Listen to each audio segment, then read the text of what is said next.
Alors, l'impôt progressif, est-ce que c'est un outil de justice ou au contraire une forme de punition? C'est la question au cœur de l'analyse de Stéphane Guérès, une analyse qui secoue un peu les idées reçues sur notre système fiscal. Sa thèse est assez radicale. Pour lui, l'impôt progressif n'a rien à voir avec la justice, ce serait une véritable sanction. Allez, on va décortiquer tout ça ensemble. Pour commencer, l'auteur nous lance une question simple en apparence mais assez provocatrice.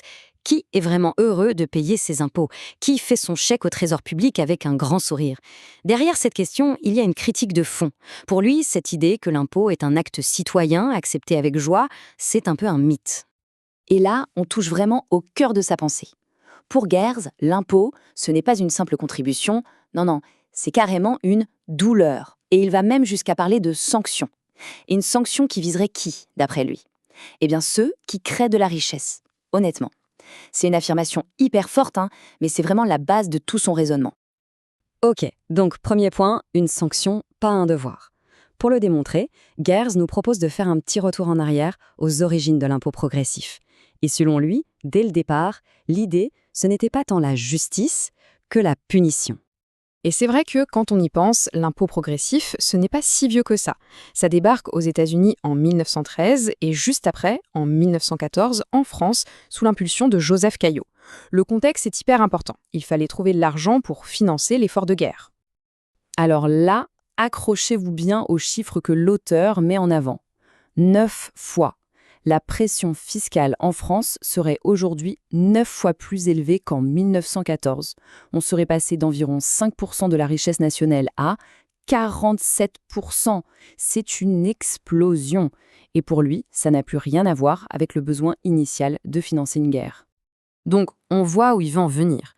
Pour Gers, taxer davantage les plus riches, à l'époque, ce n'était pas du tout un choix de justice. C'était bien une sanction délibérée qui qualifie de totalement injuste et arbitraire. Il est convaincu qu'on aurait pu faire autrement.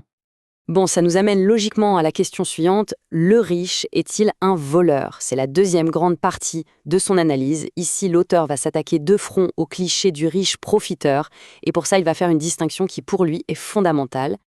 Voilà sa distinction. D'un côté, il y a ce qu'il appelle les entrepreneurs. Pour lui, ce sont des bienfaiteurs. Pourquoi? Parce que leur richesse vient du fait qu'ils ont rendu des services utiles aux autres. Et de l'autre côté, on a les profiteurs. Eux, leur richesse vient d'ailleurs, de monopoles, de privilèges accordés par l'État. Bref, ils s'enrichissent sans forcément créer de la valeur pour la société. Sa logique est assez simple. Finalement, si quelqu'un devient riche sans voler personne, c'est la preuve qu'il a apporté énormément de valeur aux autres. Et le gros problème, selon Guérès, avec l'impôt progressif, c'est qu'il met tout le monde dans le même sac. Il ne fait pas cette différence, et au final, il pénalise justement ses créateurs de richesse. Allez, on passe maintenant à l'angle économique de sa critique. Pour ça, l'auteur va s'appuyer sur une théorie assez connue, la courbe de l'affaire. Son but, c'est de montrer que l'impôt progressif, en plus d'être injuste, serait aussi un très mauvais calcul sur le plan économique. Et pour illustrer ça, il prend un exemple historique qui fait un peu froid dans le dos. 90%. C'était le taux d'imposition sur la tranche la plus élevée aux États-Unis sous Franklin Roosevelt. Pour l'auteur, là on n'est plus dans l'impôt, on est dans la confiscation pure et simple. C'est le genre de taux qui, selon lui, tue toute envie d'entreprendre. Et c'est là qu'entre en jeu cette fameuse courbe de Laffer. L'idée, résumée en une phrase, c'est que trop d'impôts tue l'impôt. En gros, à partir d'un certain niveau de taxation, si on continue d'augmenter les taux, eh bien, l'État ne gagne plus d'argent, au contraire, il en perd. Pourquoi? Parce que les gens sont découragés, ils travaillent moins, ils investissent moins. Donc, concrètement, qu'est-ce que ça donne d'après l'auteur? Eh bien, des taux trop élevés, ça décourage les entrepreneurs de prendre des risques. Ça décourage même les salariés de chercher à gagner plus. Et puis, bien sûr, ça provoque ce qu'on appelle la fuite des capitaux et des talents. On a tous l'exemple de Gérard Depardieu en tête. Résultat final, pour Guérès, c'est le pays tout entier qui finit par s'appauvrir. Ok, on a vu l'écho. Maintenant, on va aborder l'argument massu qui est souvent utilisé pour justifier l'impôt progressif, la solidarité. Et là encore, Guérès prend le contre-pied total. Il va s'attaquer directement à ces notions de justice sociale et de solidarité. Sa question est directe. Pourquoi est-ce que la solidarité devrait être forcée? Pour lui, il y a un monde entre la charité, qui est un acte volontaire, un acte moral, et la redistribution imposée par l'État. Selon sa vision, cette contrainte n'a plus rien à voir avec de la vraie fraternité.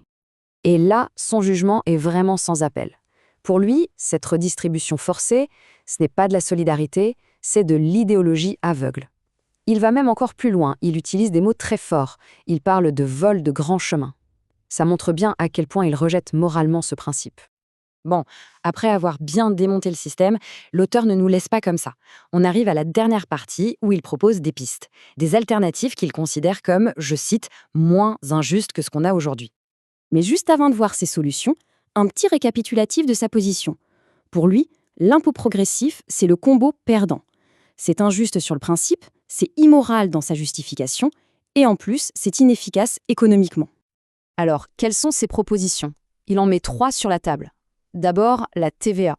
L'idée, c'est qu'elle taxe la consommation, pas ce qu'on gagne. Donc pour lui, c'est plus égalitaire.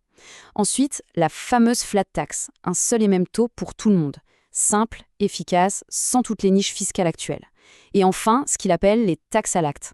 Un exemple tout bête, le timbre fiscal pour un passeport. On paye pour un service bien précis qui nous est rendu.